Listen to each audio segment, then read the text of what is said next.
Do You Know What I Mean by Oasis is a much misunderstood song. Many people write it off, lyrically speaking, as a load of nonsense phrases cobbled together by Noel Gallagher with no overarching meaning. I would respectfully disagree. I think some of Noel Gallagher's songs, Shaker Maker being a good example, are kind of nonsense songs in the same vein as I Am the Walrus, but I don't think this is one of them.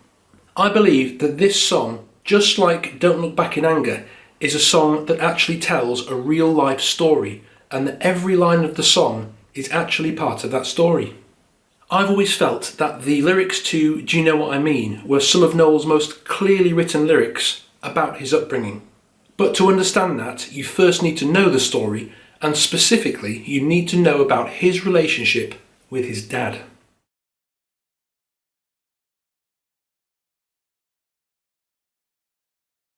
So, I'd like to share with you some first-hand accounts from this book, written by Paul Gallagher, Noel's older brother, who was there and saw everything.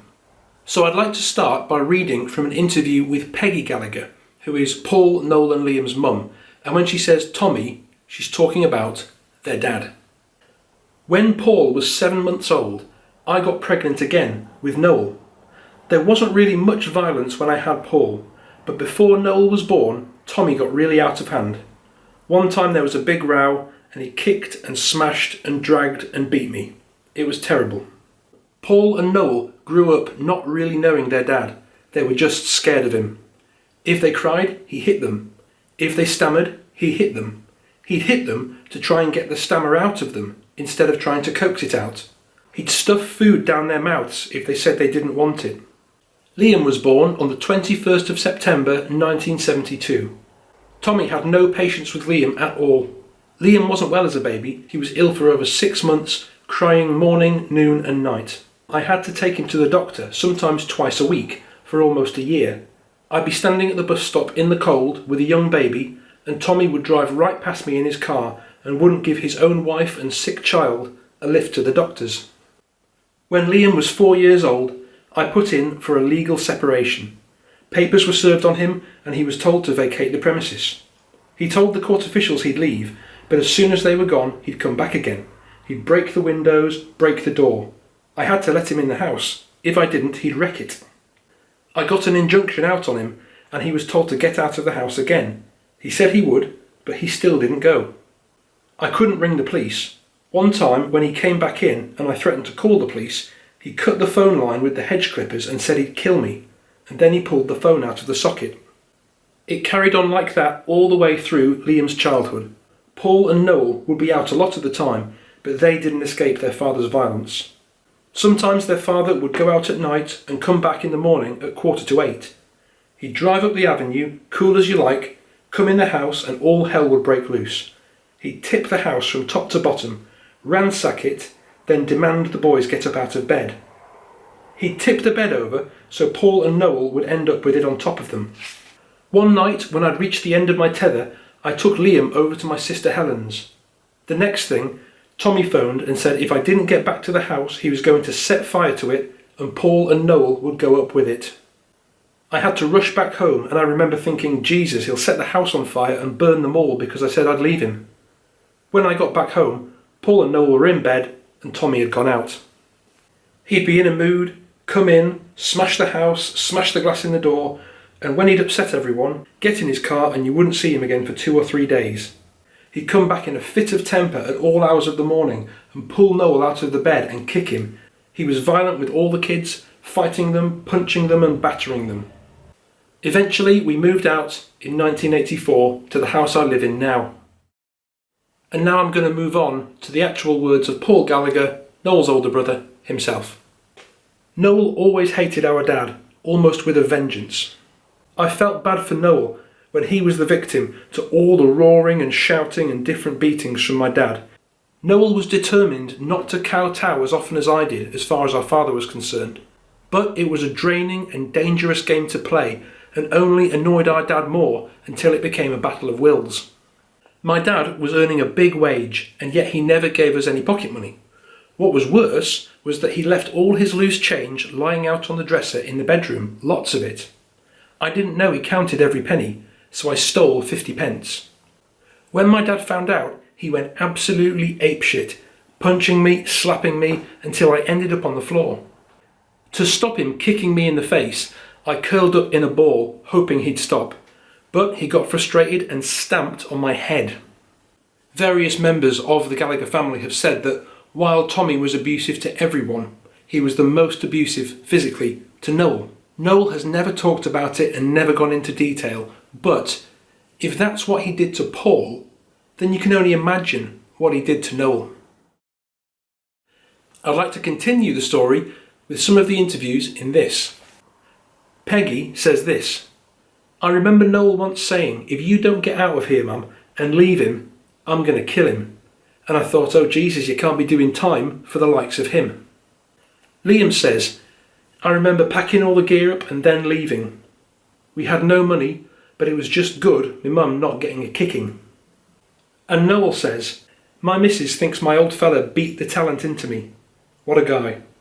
If I wanted to take revenge on my dad, I put a fucking baseball bat on his head. And I'd also like to read to you from Paolo Hewitt's brilliant book, Getting High. Peggy Gallagher says, I'll always remember Noel saying to me, as soon as I can beat him, Mum, I'm going to kill him. Tommy had beaten Noel very badly that night. And it wasn't just a slap, Peggy reveals. It was proper. They'd get it in the face, in the mouth. He didn't care. And he'd kick them with his walking boots, and he wouldn't bat an eyelid. And late at night, as Noel lay in bed, listening in abject terror to his father raging downstairs, waiting for his steps to be heard on the stairs, the bedroom door would fly open and he would be dragged out of bed to be hit for absolutely no reason. Now, the biggest reason that Peggy didn't leave Tommy sooner was the Catholic Church. Basically, when Noel told his mum that if she didn't leave Tommy, he was going to kill him, at that point Peggy had to make a choice: the Catholic Church or her son. And quite rightly, she chose Noel.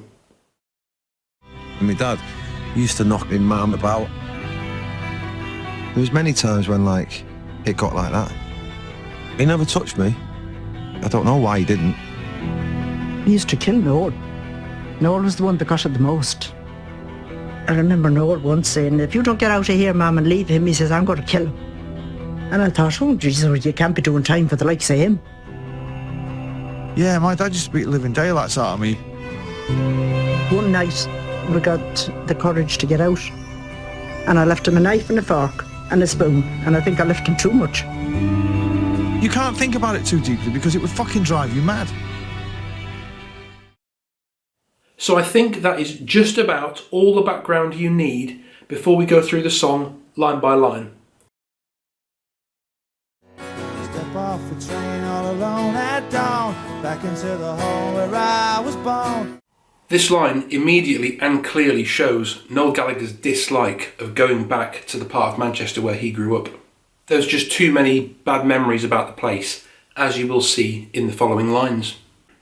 Noel and Liam both actually moved out of Manchester to London at the earliest available opportunity, and I think this line, along with the opening lines of Half the World Away, the opening line of Rock and Roll Star, and many other songs, show their desperation to escape that world they grew up in. Now, I don't think Noel hates or hated Manchester. He's still a passionate Man City supporter, and they did those massive gigs at Main Road. But I think what this was Noel, who was then living in London, coming back, not just to Manchester, but to his own home neighbourhood, the place where all the abuse happened. I think in those days the only reason he went back there was to see his mum. They had tried to move her into a bigger house and she didn't want to leave. She wanted to stay in her council house. And so this song kind of articulates a little bit of the bittersweet feeling and the dark memories that Noel had to deal with going back. The sun in the sky never raised a night to me. I think this is actually a reference to God. In the religion that Noel was raised in, God is called the Son in loads of different places, in the Bible all over the place and in Catholic liturgy. I can't help but wonder what it must have been like for Noel being raised Irish Catholic, being raised to believe that God was there, and just had nothing back but silence from the sky. We will never know how many times Noel prayed when his dad was attacking him and got no response, but we do know that the Catholic Church are the reason that Peggy, his mum, stayed with his dad. Blood on the tracks must be mine. So picture the scene. He's got off the train in his home neighbourhood and he's visualising blood on the train tracks. He's not just going back to Manchester, he's gone back to an area where, in his mind's eye, he can see his own blood on the train tracks from the train he's just stepped out of. He can see in his mind's eye from the moment he steps off the train. Fool on a hill and I feel fine. Don't look back, 'cause you know what you might see. Now here, in a kind of bizarre, almost jarring way, he inserts two Beatles songs, The Fool on the Hill and I Feel Fine. It's almost like he interrupts the flow of bad memories by remembering the things that made him happy in those days, listening to the Beatles in his room. Yeah, I mean, once I discovered weed and guitars, and you got into another world, what would you want to go out for? Everything I ever wanted in life was coming out of the speakers. And the next line kind of lines up with that. Don't look back because you know what you might see. He's interrupting that flow of memories, putting happy memories in place of the bad ones, because he doesn't want to look back. He knows what's there. Look into the wall of my mind's eye. Now we come into the next verse. Look into the wall of my mind's eye. This isn't a meaningless line. This is Noel talking about the wall he has built in his mind against his dad. I think when he talked about the wall in his mind's eye, I think he was actually visualising the cover from George Harrison's Wonderwall music. He had it on his wall at the time and he'd used it for the title of Wonderwall. And to Noel, that symbolised a barricade in his mind that he had been forced to build to protect him and his family from their dad. I think I know, but I don't know why. The questions are the answers you might need. At some point, as a young lad, Noel had to ask himself some very, very painful questions. Remember, Noel was the second child, and by his own admission, his elder brother Paul was very passive and would basically just do whatever their dad wanted. His mum was not willing to leave his dad because of the Catholic Church, and God was clearly not answering Noel's prayers. So Noel had to ask himself a pretty serious set of questions. He had to ask himself, is my older brother going to get me out of these beatings? No. Is my mum going to get me out of these beatings? No. Is God going to get me out of these beatings? No. What's the answer then? He had to do it himself. And that theme of thinking your way out of a difficult situation runs right the way through this song. That theme of putting the pieces together and coming up with the answer up here, it's very Noel. Coming in a mess, going out in style. This is pretty self-explanatory. In the context of this song, he's come back to his home neighbourhood in Manchester and he's remembering the mess of his childhood and contrasting it to himself now at the top of the rock and roll world. The life he grew up in and the life he was living at the time of writing that song could not have been more different. Going out in style. I ain't good looking, but I'm someone's child. I think this is a little bit of a reference to Liam. Liam was, once again, by Paul's admission, the favourite child. Peggy seemed to put him first, Tommy never actually hit Liam, and Paul says that Liam received preferential treatment right across the board. And so I think this is Noel kind of saying, I'm not as pretty as Liam, but I'm still your kid. I think that's actually a really heartbreaking line, and again, another insight into Noel Gallagher's childhood. No one can give me the air that's mine to breathe. This line is brilliant. This line says, God isn't going to help me, the Catholic Church isn't going to help me, my mum's not going to help me, my dad's not going to help me, my older brother's not going to help me, but my life is my own, I'm in charge of my own destiny, and there's nothing anyone can do about it. I met my maker, I made him cry. The next line says, I met my maker, I made him cry. Now Noel openly states in many places that he does not believe in God, and that's not surprising considering what he went through. So who's he talking about here? From an atheistic perspective, he can only be talking about one of two people, his mum or his dad. And he says, I met my maker, I made him cry. He's talking about his dad. At this point, Oasis were one of the biggest bands in the world, and Noel and Liam's dad had been trying to get back in touch with Noel and Liam pretty much from the moment they became rich. Interestingly, not with Paul, the older brother, who was not rich. Round about that time, there was a story every couple of fucking months. Poor old fucking dad's trying to get in touch with his famous sons, but they don't want anything to do with him. All that bollocks. He had no intentions of making up with them. That was his last thought, but of course he got paid from the News of the World. And then of course it was all over the papers the next day. God. I don't know, but I wonder if this song is kind of giving us the hint that Noel actually did meet up with his dad and tell him how things were. If a meeting between Noel and Tommy really happened, whether in person or just metaphorically, it just goes to show how the tables had turned. Now that Noel and Liam were on top of the world, Tommy Gallagher was begging to be let back in, and Noel made him cry, obviously by telling him where to go.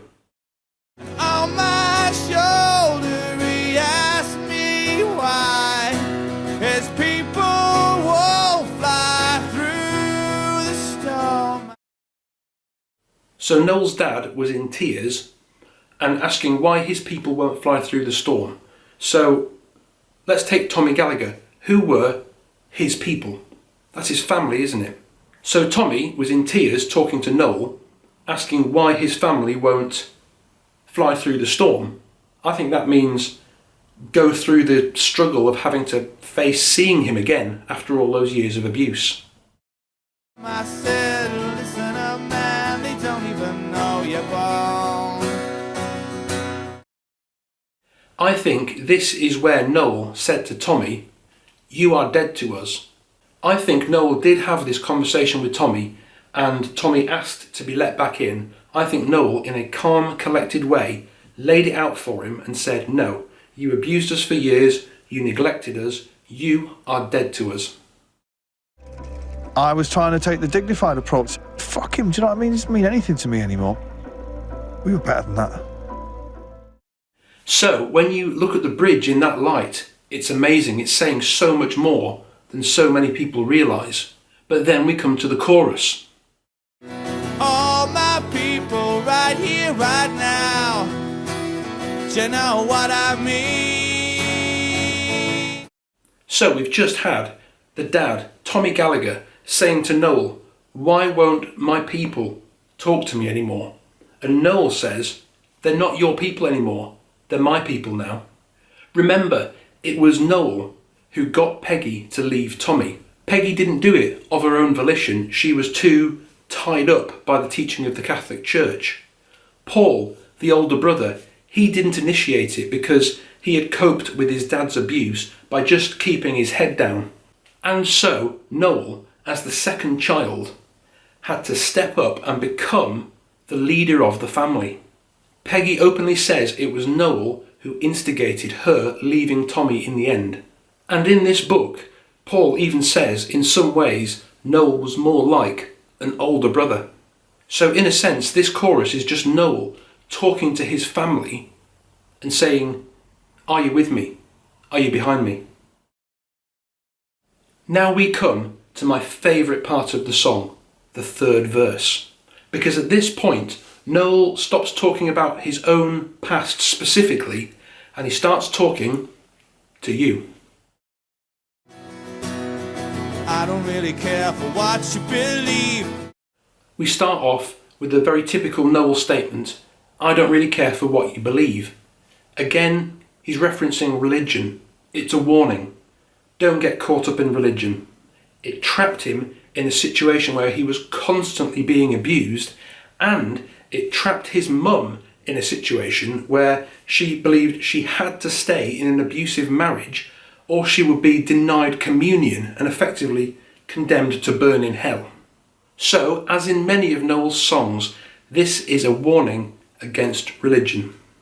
The next line, however, is such a brilliant insight into who Noel is and how he ticks.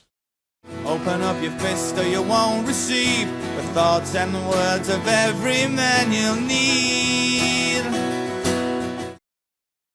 Just as in Noel's experience, you don't escape an abusive situation by using your fists, you escape using thoughts and words. Exactly as Noel did. Noel didn't punch, fight, stab his way out. He used his mind, just as he's always done in conflict situations, and it worked. Someone turned around and said, "Your old fella's over there with a journalist, trying to get something going," and I was about to kill him. Noel was saying to Liam, do not react. He's at one end and Noel and Liam at the other, and Liam's going, I'm gonna fucking kill him. To give Noel his due credit, he contained Liam, because Liam would have gone for him. And Noel protected his brother, got him out of there. Get up off the floor and believe in life. No one's ever gonna ever ask you twice. In the second half of the third verse, he's still talking to anyone out there who might be in a similar abusive situation to the one he was in. He says, get up, believe in yourself. And he says, no one's ever going to ask you twice, meaning do it now, because you might not have another opportunity. Do it now. Get on the bus and bring it on home to me. And the last line is one of the best. Get on the bus and bring it on home to me. It looks like Oasis nonsense, but it's not. He's saying get out of your hometown if you are being abused there. Noel escaped Manchester and went to London to build a new life, and he's saying to anyone who is in an abusive situation like he was, get off the floor, believe in yourself, take the first bus out of there and come join me in the outside world. Isn't it incredible how someone like Noel, who was so beaten down, managed to battle his way out and literally claw his way to the top of the world? And what did he do from that position? In typical, slightly gruff, macho Noel style, he put out a coded message to anyone else in the situation he was once in. He says, get out of there.